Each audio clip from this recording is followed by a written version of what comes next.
Hello and welcome to Just One More Watch, and welcome to the 7th annual State of the Collection video, my yearly stock take if you will, when I empty all of my watch boxes onto the table and then recoil in horror when I realise how many of the things I actually own. But before I reveal all, if you aren't already a subscriber and you can empathise with my plight today, I'd love it if you hit the big button marked subscribe and make this a regular occurrence, you know? Now, over the years, I have seen my collection expand from around 30 when I first made this video right up to 75 pieces last year. But this year has been a selling year for me. Indeed, I made a video halfway through the year announcing that I'd already sold half of my collection. I have bought a few pieces since then though. I think we're hovering somewhere around the mid-50s today. Now that's a lot, but it's still 20 down on last year. I started my own brand, Erebus, this year, which took a lot of my capital, and my wife and I are in the process of trying to buy a house here in Sydney, one of the most expensive cities in the world to buy real estate. If that goes through next week, then half of these will be for sale as well before Christmas. So, while I've still got them all, let's have a look at them all. I'm going to do this wrist shot style as usual, so you can see what the watches look like on my wrist, their owner's wrist. And I'm going to divide them into categories as well. Seikos, Casios, Microbrands, etc, etc. I'll leave timestamps in the description if you want to skip around. But make sure you stick around until the end. I'll tell you my plans for the collection for 2024. And be sure to let me know what you have done with your collection this year by leaving me a comment. Let's get on with it. Alright, section 1, absent friends, and there they are, all of my absent friends. I've got 5 watches that are part of my collection, but they're just not in my collection at the moment for one reason or another. And the first 2 are 2 of my biggest hitters. These 2 normally live in my special box, my bedside box, where I keep all my really expensive stuff next to where I sleep and close to my heart. These 2 are of course my Oris Diver 65 caliber 400. I took that one back to Europe a couple of months ago, and unfortunately 2 days before the end of that trip it just stopped working at 6 minutes past 4 one afternoon. So it is back to Oris. Those things are warranted up the wazoo. You get a 10-year warranty on the movement, so no problem there at all, but I just don't have it in the house with me today. Similarly, I don't have my Tudor Black Bay 58 with me today. Now, perhaps you remember I bought that one used from Mr. X, and a condition of sale, he applied the condition, was that he had to get the case back engraved with anything he wanted. I must admit I am nervous. Mr. X, if you know him, his sense of humour is peculiar, so I'm a little bit worried as to what he does with it. I'm sure I'll find out within the next couple of weeks. The next 2 watches, including this one, the Momentum Sea Quartz, are also part of my collection but not in the house at the moment because they're both on loan to Alistair Malloy of the Watch Channel. Alistair is also a Sydney-based expat with a YouTube channel, so we have quite a bit in common, and I have loaned him a bunch of watches for review this year, including this one. Now, I picked up the Sea Quartz earlier on, first half of the year, and I really enjoy it. Great size, great shape, fits well, and it's quartz, so you never have to set the time. Well, not as often as you do with an automatic. I took it up to Hamilton mid-year with me for a holiday, worn it a couple of times since, and then loaned it to Alistair, along with my Gerlach Cosmonauta. I must have had this for 5, maybe 6 years now, as worn in space by Polish cosmonauts in the 1970s, or at least the original was. It's my only LED watch, and as such, it has a permanent spot in my collection. And the 5th absent friend is this, my Irish Coffee Pressage. I only bought this one mid-year and I really enjoy it. That dial is just drop dead gorgeous, considering the watch only cost me about $250 US. The only problem is I can't find it. I have looked everywhere for this one a couple of times. It must be in a box. I must have just put it in the wrong box at some point, but honestly, it's a keeper. I really enjoy it. I just don't know where it is. Erebus Origin prototypes. I spent a lot of money this year on a lot of prototypes from a lot of different factories. That, for example, and that one, they're both from Factory 1. They cost $1,300 US each. Those 2 are from Factory 2, the rest are from Factory 3, but they include pieces there that we didn't end up going with. We didn't feel there was quite enough contrast between the hands and the indices on that particular model. Now, I am not claiming all of them as part of my collection, but I am claiming one of them as part of my collection. I am claiming this one as mine. Do you know what? I think that is fair enough. I love the black. This was really the colour version that the watch was designed around. Plus, I love this curved H-link bracelet. As you can see, this one has been around the world a couple of times to other reviewers, and I have worn it plenty since it arrived here back in Sydney. Stephen and I went to Hong Kong last weekend. We then went to the factory that is assembling the Origins for us. We were most impressed with what we saw, and we're hoping to deliver them all a month, maybe even 6-7 weeks early. Stay tuned, I have got a full factory visit video next week. Alright, next up, it's the Seiko section, and I must admit, I didn't realise I had this many Seikos in the house until I started writing them all down for the purposes of making this video. There's also one missing, as noted in the absence friends. There is a Seiko Presage Cocktail Time Irish Coffee that is somewhere in the house. The reason I've got so many, I've got 10 here plus that one, is because I bought a lot of them this year, and unlike my usual Seiko flipping festival, I've managed to hang on to quite a few of them. So let's have a look at the newbies first then. Starting with this one, the King Seiko in glorious red wine. Now, I bought this one lightly used from a friend of mine here in Sydney earlier on this year. I got it for half the list price, which is why I picked it up. I thought I couldn't refuse it at that price, also because it had that stunning dial. Great shape, nice bracelet. Unfortunately, it is running wildly out of spec. Well, when it's fully wound, it's slow, but it's within spec, and then as the wine gradually diminishes, as the mainspring unwinds, it gets slower and slower and slower and slower to the point that it's running 3 or 4 minutes a day slow. So this one is going to head into Seiko. It comes with a 5-year warranty because it was bought originally from the Seiko boutique, but I'm not holding my breath about when I get it back because they are notoriously slow at servicing watches in the Sydney Seiko Service Centre. Next up, it is my most recent pickup. I literally only opened the box on this one a couple of days ago. It's an Alpinist GMT, the first Alpinist I have actually ever owned.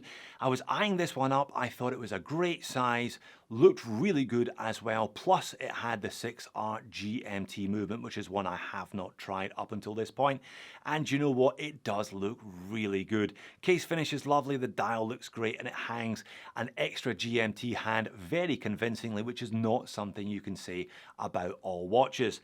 Definitely in the honeymoon period with this one. I'm going to break it in, wear it for a couple of weeks or a month, and come back with a full review early in 2024. Likewise, this stealthy black titanium Seiko chronograph.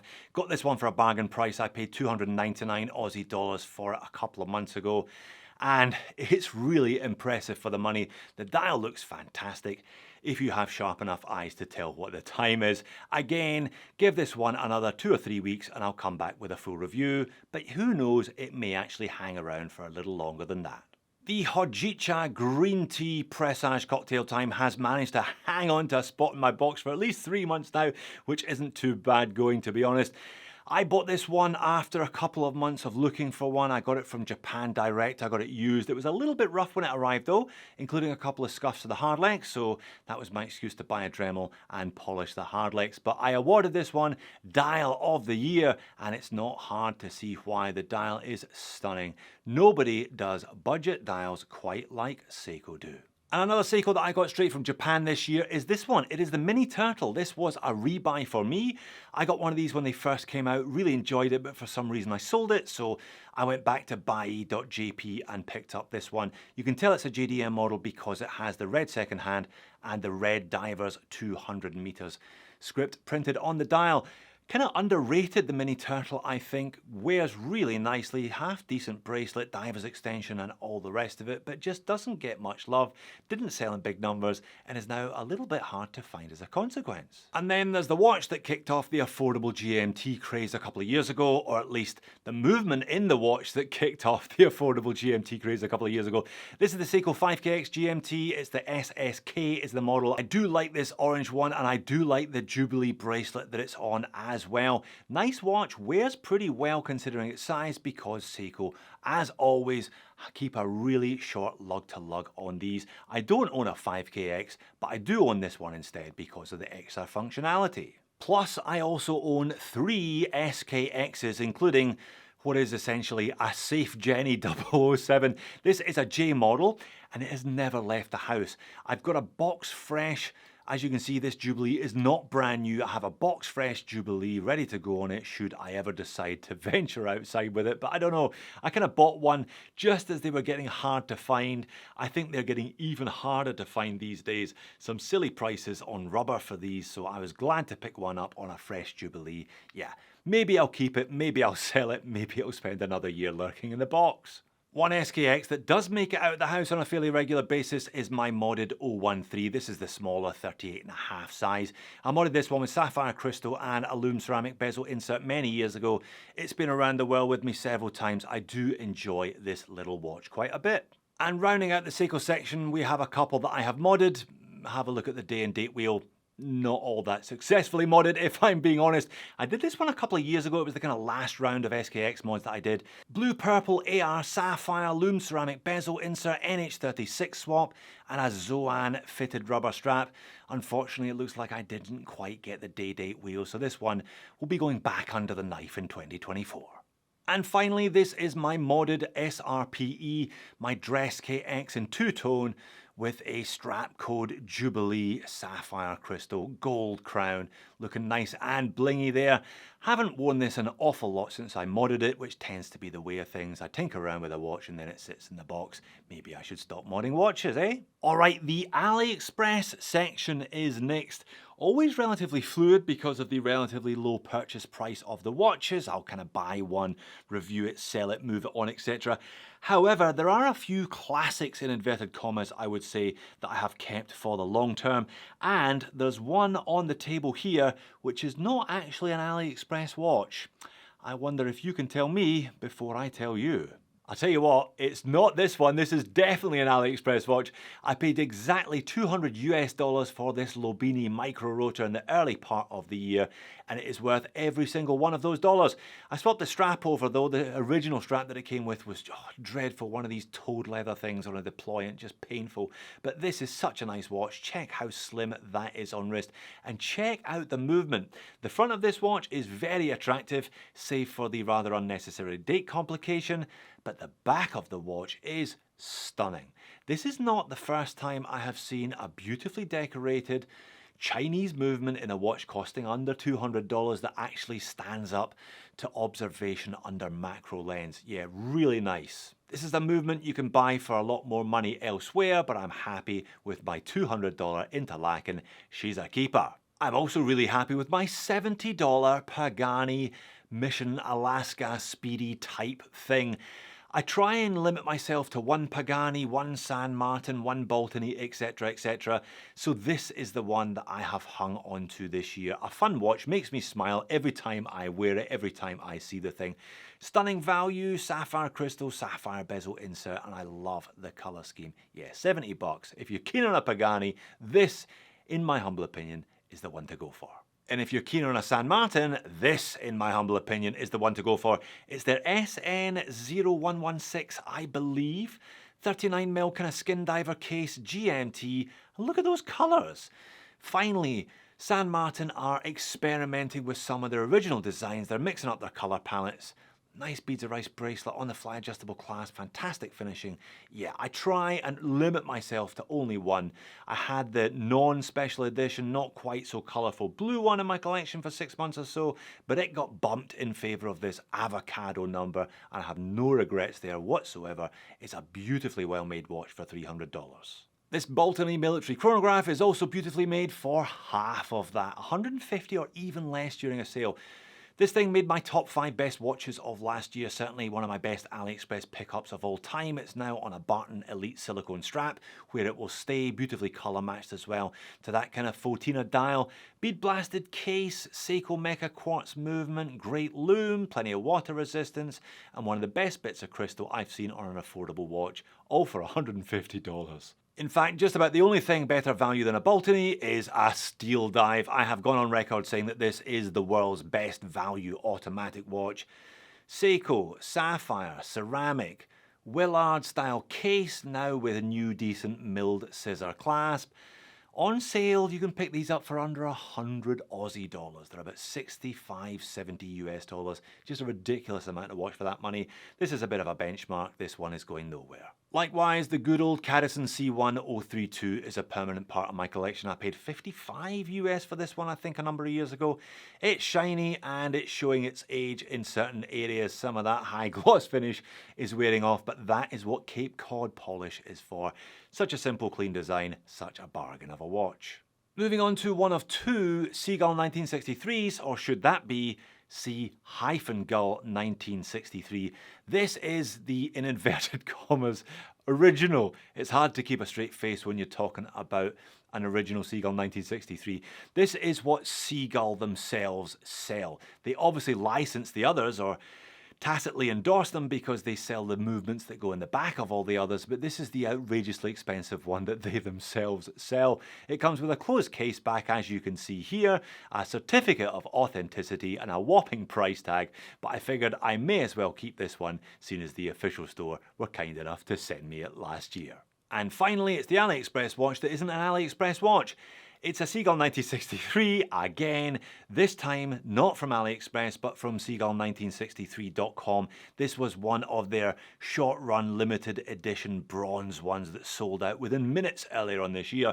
Not as cheap as your AliExpress one, but hey, it's bronze, so you wouldn't necessarily expect it to be. Exactly the same movement though in the back, and exactly the same combination of blue, red, gold and champagne that sounds awful on paper, but just works on camera. Okay, next up, Microbrands. A few old ones, a few that I've had for a number of years now, and a few new additions this year. Let's have a look. Starting with the newest of the new additions, I literally peeled the stickers off this one for this video today. It is, of course, the Dorenzo DRZ02 Reduced. Sergio Dorenzo makes stunning watches. This one, arguably the most stunning of all. I think this is a bit of a classic. Not only the dial, but the case shape just looks fabulous, and burnt orange no date had to be my choice. Could burnt orange be the dial colour of 2024? We'll see. Or could national flag dials become a trend next year? Yeah, okay, I'm not sure about that one. This Spinnaker Braveheart Hull Special Edition with Scottish watches only arrived in the house last week, but I've got to keep it, haven't I? Yeah, definitely one for Burns night and for days when I'm feeling extra patriotic with that saltire colour scheme. Or if I'm feeling a bit less Scottish and a bit more Australian, I can always wear this Houtman Murchison. Cracking sports watch, this one. Great value as well, considering it contains a Swiss movement in the back. Really comfortable on this leather strap, and I can never sell this one because Jason, the brand owner, got a custom case back with my channel logo on it. Fantastic. And another watch that I'll never sell for the same reason is this Decla Turbulens with the channel logo on the front. Never mind the back, this one is slapped there on the dial. Super clean, modern pilot style watch, love those hands. Plus there's plenty of lume, and indeed I've got a lumed Marine National strap to go with it. And I'm sure you spotted on the table there a Helm Vanuatu. Now, I reviewed the Vanuatu years ago and said it was the best watch you could buy for $300 US. My opinion hasn't changed all that much. It is still a benchmark, so much so that you're waiting 2.5, 3 years very patiently in a queue if you actually want to buy one of these. And make sure you have the wrist for it. It's a little bit too big and chunky for me, but yeah, what a watch nonetheless. Phoebus have released a lot of watches over the years, and I have reviewed many of those watches on the channel. I rate their Eagle Ray range as the best of them, and this Eagle Ray GMT perhaps as the best of them all, hence why I have one in my personal collection. A really interesting mixture of Arabics and Romans on the dial, plus of course the King Octopus, and it's a quartz GMT. Auto GMTs are everywhere, of course, at the moment. This watch is about 4 or 5 years old when quartz GMTs were a much better bet. And for most people, to be honest, a quartz GMT is still not a bad idea. A relatively new addition to my Microbrand collection is this FLX 001 by Fuchs. Really nice skin diver, not sure about the name, but really nice skin diver. We've got an acrylic crystal on this one, plenty of photina, and a great case profile. Now, this is made from recycled plastic, I believe, the strap as well. A little bit stiff, required some breaking in, but it got it because I really enjoy wearing this one. NH35 powered, and not cheap at $500, but yeah, a really, really good looking watch if you want this retro style, which I really enjoy myself. From something retro to something much more contemporary, again, Zelos are a brand not short of a model or two in their range, but I reckon there's an argument that this represents peak Zelos or close to it anyway. This is their Mako 2 in bronze. It was Solita powered, where nowadays they tend to be Miyota 9000 powered. Cracking value for money back in the day as well. I've had this one for a many long year now myself. Great patina on here. I've cleaned it up and then let it re-patina. It's a regular holiday watch for me as well. It's great watching it change colour over the course of a week when you get in and out of the pool. Meteorite dial and a massive amount of lume. Again, this is one of my collection stalwarts in the Microbrands section. It's going nowhere. And neither is this one. It is my Aloha GMT. Is there such a thing as reviewer's guilt? I'm not so sure. I don't exactly lie awake at night tossing and turning in my bed thinking about the time I got a dimension wrong by 0.1 of a millimeter, etc, etc. But I did give this watch a bit of a hard time in the review and then came to really appreciate it after the review. I still think it could and should have been better, but it's not a bad watch at all really. Kind of an all-rounder. Maybe not quite so much of an all-rounder in this green dial. Only problem is the ETA movement in the back of this one is now running 1.5 minutes fast per day. So this one definitely needs a little bit of help. I will drop it in for repair because I'm not prepared to tinker around with this one myself. All right, it's the forevers, the sentimental section. Watches that I will never be parted with for one reason or another. Watches that either I've had a long time or have a special meaning. And this year there is one new addition to the forevers. I'm 99% convinced that this Citizen Chronomaster is going to be with me for a very long time. I suppose I better explain the 1% doubt though, hadn't I? This is such an awesome watch, the Chronomaster. It has been a wrist time sponge since I got it last October, sucking wrist time off of other watches, absorbing it mercilessly from the rest of my collection. But it makes so much sense for me to have a set and forget solar perpetual calendar, super accuracy quartz daily as my kind of go-to, as the bedrock of my collection. And then wear other pieces and review pieces around that, and that's pretty much exactly how it's gone. My only reservation is the lack of legibility. Silver hands against a white dial. Sometimes the hands are there, sometimes the hands are not there as much as I would like them to be. Maybe, just maybe, I would trade this one for a black dial version, but I really do like the white, which is why this one is 99% certain to be here for the long run. I am 100% certain about my Aquaterra because it was my engagement present from my wife. The only way I'm getting rid of this one is if I get rid of my wife, and that is definitely not happening, particularly as she can hear me recording from the other room. I love you, darling. Love this watch. It's the 2017. It was the last of them with the vertical stripes and the date complication at the 3 o'clock. Such a classy design. I don't wear it as much as I used to. When I put it on though, I'm just enthralled every single time. I fall back in love with the dial, the clarity of the crystal. Those little details just leap out at you. It is stunning. And then there's my big boy, my 2015 Breitling Navitimer 01. It's sporting a new strap this year. I do play around with the straps every couple of years, buying it an original Breitling strap as a bit of a treat. If you look at the prices of original Breitling straps, you can see why I only treat it once every couple of years. I make sure I wind this one at least once a month, so it gets a couple of days wrist time. But yeah, a stunner. This one was a gift from my dad. I'm going to make sure that this one is in perfect condition when I do eventually pass it on to the next generation myself. From my dad to my granddad then, this cracking little cami was a watch that my grandfather used to wear. He died in the late 1980s and it kind of lurked in my nan's drawer and then I got it. Then I serviced it. I serviced it about 15 months ago, but the guy put the wrong piece of acrylic crystal on it, so the second hand unfortunately gets stuck. So it's in decent working condition, or at least it would be if it didn't have the wrong crystal on it. Anyway, I don't wear it out the house all that often, or at least I didn't even if it was working, because retro duties have now been taken on by this stunning little doxa. I went to a watch get together last night, and this was the watch that I chose to wear on my wrist. An absolute beauty, and there is a fantastic story behind it now. I bought this one for around $100 from my friend Ashley in Melbourne, but it was a bit of a dud. Michael Bolton of My Retro Watches saw my video, asked if he could fix it for me, gave it a full service and clean, and sent it back in this condition. It is immaculate, it is beautiful. I'll never sell it. It's a proud member of the Forevers. The Forevers, aka the Dead Omega collection. This is a cute little 1982 Seamaster quartz that I've had since about 1992. Just needs a battery. Maybe I'll get one next year. Yeah, I said that last year. I should really get the battery in this one taken out so it doesn't burst all over the movement.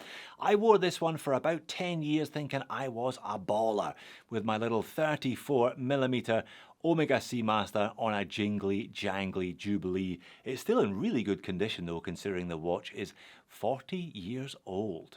Which is more than can be said for my 1988 Omega Seamaster pre-bond. I wore this one for a decade, probably the most demanding decade of my life for a watch to survive.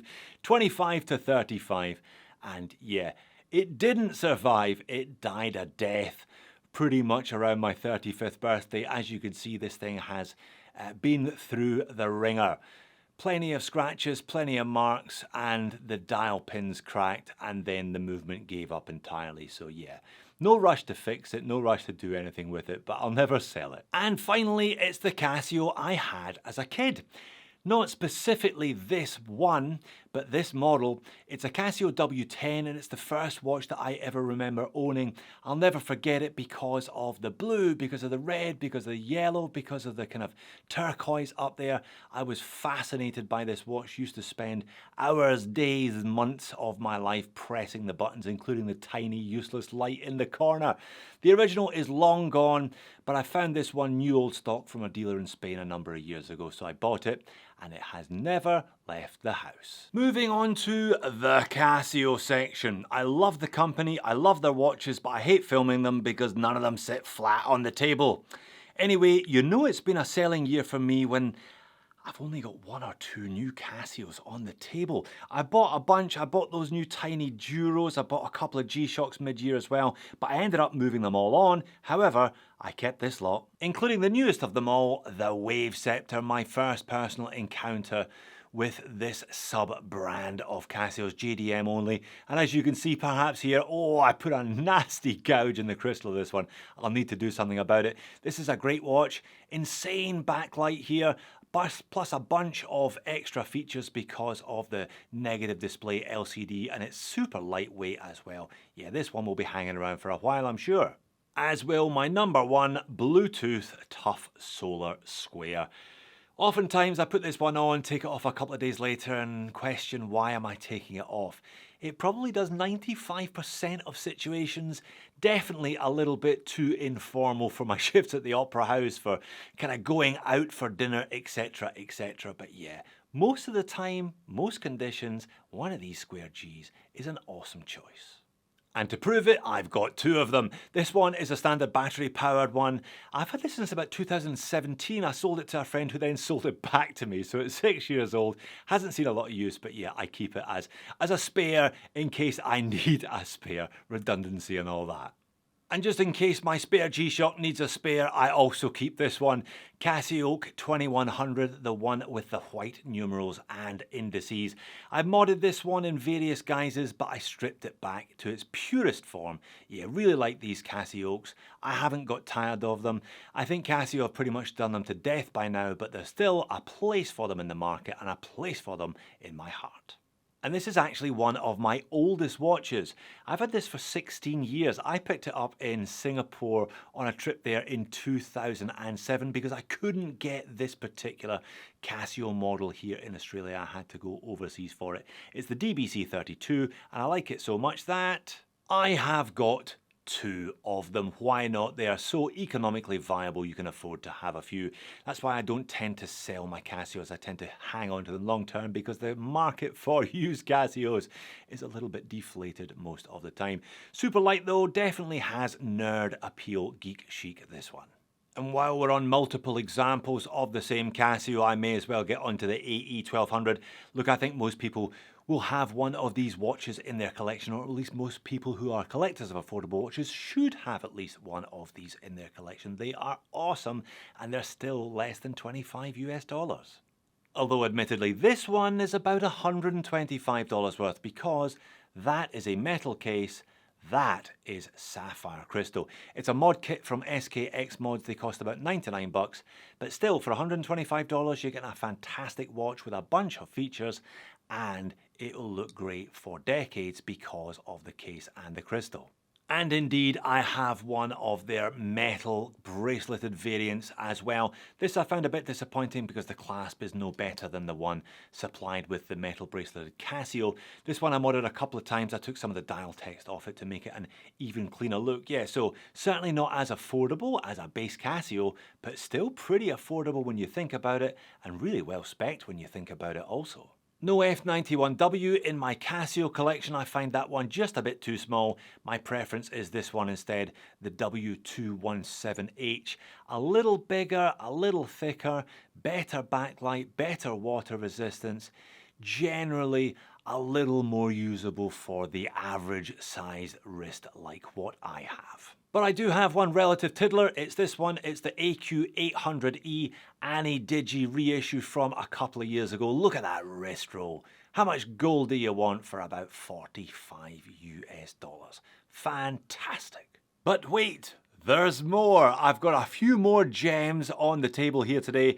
Previous years I've called this section odds and sods, but I thought that was slightly disparaging. A few of them are odd, but they're definitely not sods. Look, I found 2 more Seikos. That's 12 plus the missing Presage, 13 Seikos in total. That's a fair percentage. That's about 20%. More than 20% of my entire collection. I do like this one though. It is a steel bezeled solar tuner modified. This one now features a sapphire crystal covering the dial and a Marine Nationale paratrooper style strap. Just a cheap one though. I think this was an eBay special for about 10 bucks, but great watch this one. Obviously greater now that I have tinkered with it, but yeah, it wasn't bad out the box, especially considering I paid around $200 US for it. And the SARB033, how could I forget the SARB033?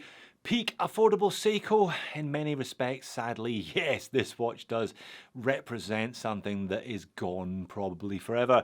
It's on an Uncle Seiko Jubilee. It's been on an Uncle Seiko Jubilee for years now.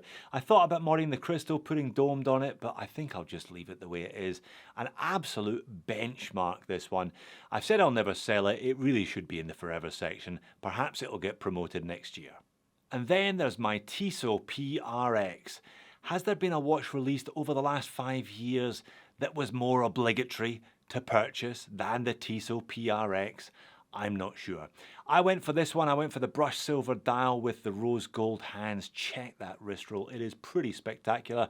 40's okay, fits me nicely. 35 auto was all right as well. Quartz was a little bit too small, but we're still waiting for Tissot to release the mythical 37.5. I won't be holding my breath though. Then there is the ProTech 3002, a watch that will be hanging around in my collection for the foreseeable future until I can find some better affordable tritium that is. And believe me, I've been looking for years, and this is as good as it gets. Quartz, titanium, super light, insane T100, super tritium tubes covering the dial and the handset. Yeah, this thing is awesome after dark, and pretty nice comfortable leather strap on it. I might upgrade to a canvas. I did say that in the full review. If you want to take advantage of the 100 meters of water resistance, it needs to be on something other than a leather strap, I suspect. Next up, it's a watch that defies convention and defies categorization. It's a Formex Essence Legera. It's a super light sports watch, 41mm in diameter, but weighing in at around 60 grams. Not bad for a full-size chronometer certified automatic watch. And being a Formex, it's packed full of tech as well. This case is actually suspended. There's a little suspension system, so if it's down on your wrist knuckle, it'll flex around with your wrist knuckle. And this is a patented ratcheting on the fly adjustable clasp system. Super light, super comfortable, and with black hands on a white dial, pretty legible as well. And next up, a pair of relatively new arrivals, including the Nomos Club Campus 38 in Future Orange. There's a 10-month waiting list for this colour here in Australia. No wonder, look at that. It is a stunning shade of orange. Now, this is on a mesh. It's not actually on a Nomos mesh, as you can see here. It's on a Mondane mesh. I might treat it to the original Nomos mesh, but yeah. I've had one eye on this Club Campus range since about 2018, and I was able to snag one for myself in 2023.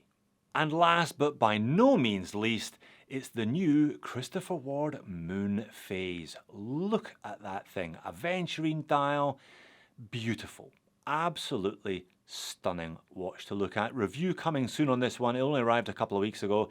I've had some time to tinker with it, time to shoot it. And yeah, I think I'm ready to tell you what I think about it in a day or two. Not necessarily practical. There will be moans and niggles. Where did the hands go? But if you're not looking for a practical watch, if you're just looking for a beautiful watch, this is a beautiful watch. So there you have it. 55, 56. Who's keeping score anyway? It's not a competition. Still an insane number of watches, even though it's a lot less than this time last year. I found it interesting to see that the Seiko section has expanded over the course of 2023, and a few new micro brands in there added as well, with the Momentum and the Flukes joining the gang. And of course I may have paid or overpaid for a dozen or so of the things, but I think it's fair enough that I can now lay claim to one black Erebus Origin prototype as my own. So, plans for 2024. Well, the Chronomaster rocked my world this year, and it changed what I want from my own personal pieces. I think I might end up selling a few of those Seikos and buying one Grand Seiko instead. Specifically, this Grand Seiko, the SBGN 011. It's a 9F GMT quartz. Perhaps you can already guess by the fact that I'm being so specific. I have tried it on several times in several different boutiques. I'm just waiting to find one for the right price. Whether it's new or used, I'm not all that bothered. And a fairer. I've had one eye on Fairer's range for a couple of years now, but I haven't pursued a particular model properly as yet. I do enjoy their colour schemes. Maybe 2024 will be the year that I purchase one of those. We shall see. Let me know how many watches you've got in your collection. Make me feel a little bit better about mine therefore. And remember, at least we don't collect cars. I'd need a football field to store 55 cars. Thanks for making it all the way to the end. If you want to watch last year's, click here. If you want to watch the first one I ever made, click here. I'll see you again in the next one.